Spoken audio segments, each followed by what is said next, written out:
வணக்கம், நான் உங்கள் ஹியூமன் இன்ஜினியர்.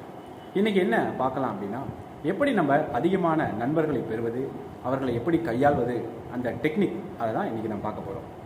யாருக்குமே ஒருவர் பேசும்போது நம்ம அவங்களுடைய மனநிலையிலிருந்து பார்க்கணும் அப்படின்னு சொல்கிறாங்க. ஆனால் நம்ம பேசும்போது அடுத்தவங்க நம்மக்கிட்ட பேசுகிறாங்க அப்படின்னா நம்ம ஒரு மனநிலை இருக்கும். அந்த மனநிலையோடைய அவங்க நம்ம பார்ப்போம், கையாள்வோம், அப்படியே நம்ம அணுகுவோம். ஆனால் கொஞ்ச நேரமாவது அவங்க பேசும்போது அவங்களுடைய சூழ்நிலைக்கு போய் அவங்களுடைய மனநிலைக்கு போய் என்ன சொல்ல வராங்க அப்படின்னு சொல்லிட்டு நம்ம அதை கவனிக்கணும். அது எம்பதின்னு சொல்கிறாங்க.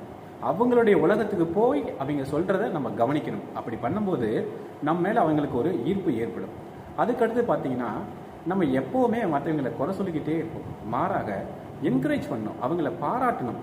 சின்னதாக ஒரு பாராட்டு, ஒரு நன்றி, ஒரு தட்டி கொடுக்கும். ஆகா, சூப்பர், வெரி குட், நல்லா பண்ணிட்டேன் அப்படின்னு ஒரு தட்டி கொடுத்துறது, ஒரு பாராட்டுதல் அப்படி பண்ணாங்கன்னா எல்லா உயிர்களுமே என்ன பாராட்ட ரொம்ப விரும்புவாங்க. நீங்கள் உங்கள் நண்பர்கள் இப்படி அடிக்கடி பாராட்டும் போது இயற்கையாகவே உங்கள் மேலே அவருக்கு ஒரு ஈர்ப்பு ஏற்படும். அதுக்கடுத்தது என்ன அப்படின்னா, ஒரு நண்பர்களுக்கு இந்த உலகத்திலேயே ஒருத்தவருக்கு ஒரு இனிமையான ஒலி எது அப்படின்னா அவருடைய பேர் தான். அப்படின்னா நீங்கள் உங்கள் நண்பர்களை அங்கே பேர் சொல்லி சொல்லி அடிக்கடி அழைக்கும் போது அவங்க ரொம்ப இனிமையாக அதை உணர்வாங்க. உங்கள் நண்பர்களை நீங்கள் அடிக்கடி பேர் சொல்லி கூப்பிடுங்க. அதுக்கடுத்தது நம்ம பார்த்தீங்கன்னா அடிக்கடி ஒருத்தரை குறை சொல்லிக்கிட்டே இருப்போம். நீ பண்ணது தப்பு, நீ இந்த மாதிரி பண்ணிடலாம் அப்படின்னு அவங்கள மாற்றுவதற்காகவே நம்ம முயற்சி செஞ்சுட்ருப்போம். அப்படி இல்லாமல் அவங்ககிட்ட என்ன நல்ல விஷயம் இருக்குது, அதை மேலும் எப்படி மெருகேற்றுவது, அதற்கு நம்ம எப்படி உதவி செய்யலாம், ஹெல்ப் பண்ணலாம் அப்படிங்கிற கண்ணோட்டத்தோடு நீங்கள் அணுகும்போது இன்னும் அதிகமான நண்பர்களை பெறுவதற்கு ஒரு நல்ல வாய்ப்பாக இருக்கும்.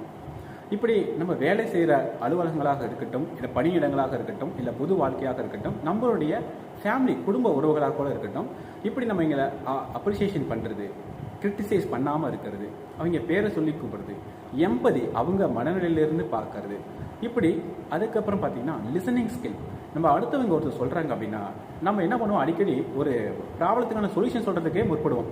நீங்கள் இப்படி பண்ணியிருக்கலாமே, அப்படி பண்ணியிருக்கலாமே அப்படின்னு சொல்லி பண்ணிகிட்டே இருக்கோம். குறுக்க பேசும். அப்படி இல்லாமல் அவங்க பேச வரும்போது கொஞ்சம் நேரம் நம்ம காதுகளையும் மனங்களையும் ஒரு அமைதிப்படுத்தி அவங்க என்னதான் சொல்ல வராங்க அப்படின்னு அந்த லிசன் பண்ணணும், கவனம் கொடுத்து அதை கேட்கணும். அப்படி கேட்கும்போது அவங்க இன்னுமே என்ன பண்ணுவாங்கன்னா ஒரு நல்ல ஒரு மனநிலைக்கு ஃபீல் பண்ணுவாங்க. ஆக நம்ம சொல்கிறது நல்லா கவனம் காது கொடுத்து கேட்குறாரு அப்படின்னு சொல்லிட்டு அவங்க ஒரு நல்லா ஃபீல் பண்ணுவாங்க.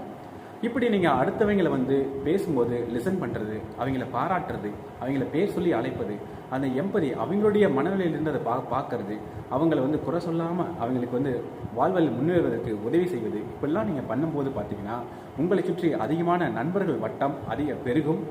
இப்படி நம்ம மேலே அவங்களுக்கு ஒரு நல் மதிப்பு ஏற்படும். இயற்கையாகவே நம்ம மேலே அவங்களுக்கு ஒரு ஈர்ப்பு ஏற்படும். இந்த டெக்னிக்கை பயன்படுத்தி நீங்கள் அதிகமாக நண்பர்களை பெறுங்கள். அவங்கள நல்ல ஒரு முறையில் கையாளுங்க.